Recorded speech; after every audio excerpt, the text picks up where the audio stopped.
Hey guys, let's talk about AR mags here for a second. You see a lot of videos on AK mags, but you don't see a lot of videos on different kinds of AR mags. And there's probably just as many of them. AR mags are probably the most simple magazine you can get for any in-service carbine or battle rifle, since they just slide in. Don't have any locking lugs or anything to lock up or attach like that, unlike AKs or FALs or anything like that. They just slide in. So this is Tapco 30 round. All the ones I'll be showing you today are 30 round. These are probably just about the cheapest. They're easy, get a good you get a good grip on them. I've dropped them and they haven't broke. I've heard of people breaking the feed lips on them if they drop them from real high up, but I've dropped them on concrete and the bullets will shoot out, but that's about it. They seem to be okay. Floor plates on them's polymer. It's easy to remove, just push in this tab right here. It's got a pretty good spring on them.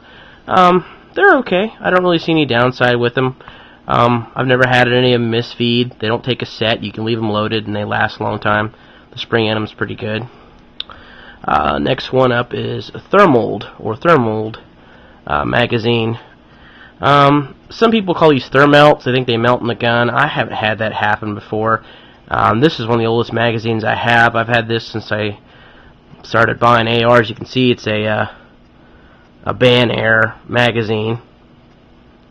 It's also got a polymer floor plate. It's a little different to remove the floor plate on this one. There's a little notch right here instead of on the bottom like Tapco. Comes apart pretty easy. The springs are okay. They could be a bit better. They don't take a set. They seem kind of thin compared to other ones. I'd take them apart and show them, but they're all loaded, so you can just take my word for it. It's a pretty simple design. These things here on the side are pretty thick. The only thing I don't like about them is if you get two of them, they tend to stick when they rub against each other. These aren't real common anymore. I don't know why. They're not horrible by any means, but they've pretty much getting replaced. If you want to try them out, they work just fine. Next one up, these are the Gen 1 Pmags. These are probably, the Pmags are probably the best polymer magazines on the market. Good floor plate, good, easy to take apart, really well built, really tough. I know they see service over in Afghanistan and Iraq. They're not standard GI equipment, but people do ship them over there all the time. Great feed, they don't take a set. These are probably just about the best mags you can get. This is the first gen, and they come in different colors too, as you can see. The brown one. Most of them come with these feed lip protectors on them, so if you just keep them in storage, keeps feed lips from getting bent if you drop them. A lot of them you can attach that thing to the feed lip cover. You can attach it to the bottom of the magazine when you're shooting them, or just take them off. You keep them in storage. Magpul recommends you keep this on there, but I don't. I think it's just a protection thing. They don't need to be on there, but they do work pretty well.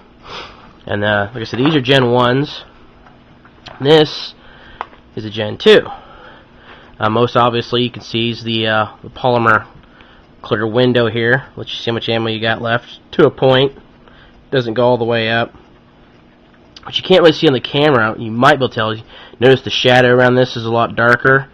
The raised area, the jimping, dude, the jimping, whatever you want to call it, is quite a bit thicker on these and gives you a better grip. I do like that. I think that's a small improvement they made. And these won't slip out of your hand real easy, but this is a bit grippier. But it's to the point where it'll still let them move, as you can see, against each other without any problems. So the Pmag 2, second generation or whatever, is definitely an improvement. First ones aren't terrible, but I mean, if you can get either one, I would get the second one. The window's kind of nice. I don't really know how useful it is, but still, I mean, you can always take a look down there and see, okay, I've shot to the first 10 rounds I had. And then, last but not least, is the old black or gray standard GI mag. I think all the ones I got are gray. They're all steel or all aluminum. They feed just fine. They got a good spring on them. Some of these are pretty, as you can see, that's not wear. That's how I got it. I mean, the wear, you can see the marks where it's been in and out of the gun.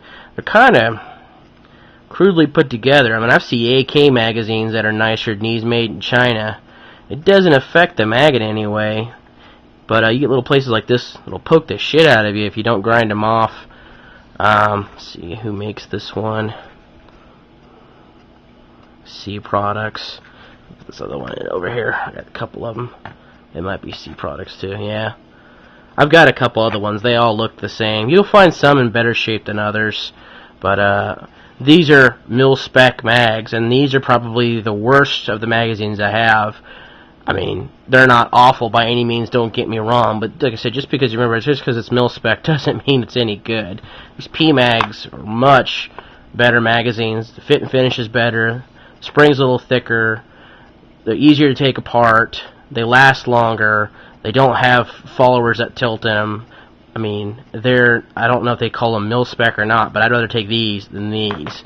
That's the other thing about the followers on this. They're metal. These things are hard to take apart. You gotta put a little a screwdriver here and pry it, and you gotta try not to bend up these edges. You could probably leave these and leave them set, and you won't have any problems with them, but they're hard to take apart, or harder to take apart. If you can get them cheap, get them. Another thing is, they have these vertical slats in them, and your hand can slip out of these. You can see I'm just pushing down, and my hand slides out of them, you know, just easy. Imagine if your hands are sweaty, or if it's raining outside, you can drop these pretty easy. They're not going to hurt them, or you won't hurt them, but, you know, you want your ammo in your hand going to your gun, not going, you know, out of your hand down past your knees on the ground. So, I don't know why they don't have grooves or anything going the other way. I've seen a lot of guys put grip tape around them, and if I was stuck using these, that's probably what I'd do. Anyway, there's a quick video on AR mags. Hope that was helpful to a few of you. Talk to you guys later. Before I forget, there was one mag I didn't have, and that is the Pro Mag. I don't have them because they suck. I don't have one to show you guys, but I do have an AK Pro Mag. It's trying to look like a Bulgarian mag. If you cannot get these, you'd be doing yourself a favor. I don't know if the AR ones are like this, but I'm probably going to say they are. Plastic foreplate, plastic follower. You can see this AK doesn't have any metal locking lugs in it. They just feel cheap. They wobble around inside the gun. And like I'm saying, this is for an AK, but I'm imagining the AR ones aren't much different. Now, let me show you an actual Bulgarian AK mag. Now, this one doesn't have the metal tabs in it, but it's got a metal follower. The spring's much better. It's got a metal foreplate that's got a Ranger plate attached to. Feed lips are much thicker. Just stay away from Pro Mag. I don't know how they stay in business. Don't get their magazines. They're garbage. Get anything else. Even get Vietnam Air 30 round mags. Take them apart, put new followers in if you got to. Stay away from these. By the way, I got 3 of these, and if anybody really wants them real bad, let me know. I'll give them to you. Just pay me shipping. They feed fine. They ain't combat mags. All right, guys, that's it. Later.